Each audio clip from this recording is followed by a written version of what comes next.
Welcome and thank you for joining me. I'm Gerry Oginski, a New York medical malpractice and personal injury trial lawyer practicing law here in the state of New York. Today's location is a little bit different. I'm doing it outdoors. You might hear the birds chirping. It's a beautiful day here. And today's topic is about anesthesia errors and how they are often preventable. Let me give you an example of a case I handled recently involving a young man who had hernia surgery. The patient was scheduled to have hernia surgery at an ambulatory surgery facility, and he was supposed to have the procedure, stay in recovery for an hour or two, and then be sent home. Had the surgery, everything went fine, but in recovery he was extremely sleepy and groggy. So they decided to keep him there for as long as possible so that they could watch him while the effects of the anesthesia wore off. Well, by 3 hours, the anesthesia still had not worn off, and the ambulatory surgery facility was now closing. It was now 7 o'clock at night. Everybody wanted to go home. And the doctor who had performed the surgery said, you know what? The hospital's right next door. Let's get you admitted to the hospital. You'll stay overnight, and in the morning, you'll go home. Once the patient was brought over to the hospital, the nurses there are supposed to monitor the patient's vital signs every few hours. Well, by the time they got him settled in, the next time that anybody came by to check on him was about 3 o'clock in the morning. And the person that came in to check saw that the patient was sleeping and decided, he looks nice and comfortable, I'm not going to wake him up.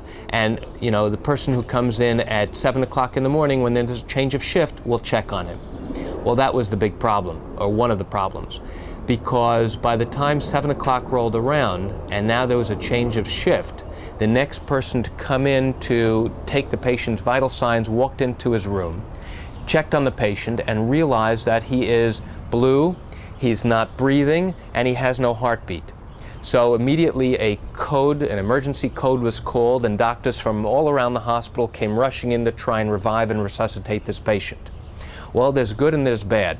The problem was, not the problem, the good was that they were able to resuscitate the patient. The bad was that he had suffered so much brain damage from such an extensive, long period of time without oxygen that he remained permanently brain damaged over the next week. And why do I say over the next week? Because over the next week, the patient developed every possible complication that he could possibly suffer as a result of the excessive brain damage that he had suffered.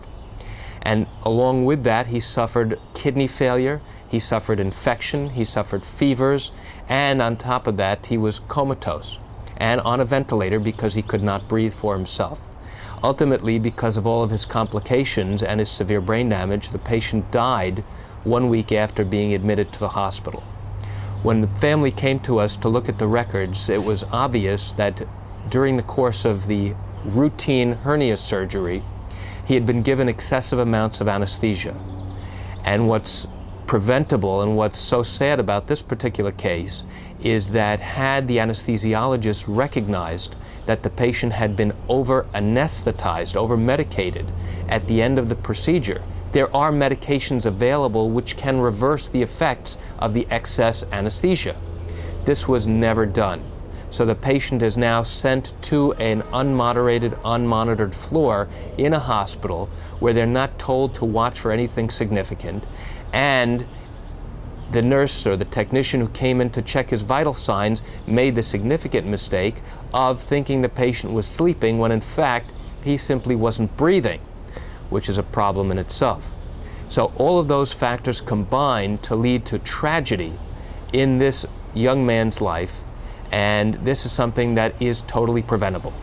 And that's it for today's tip on anesthesia errors. I'm Gerry Oginski. Thank you for joining me. Have a great day.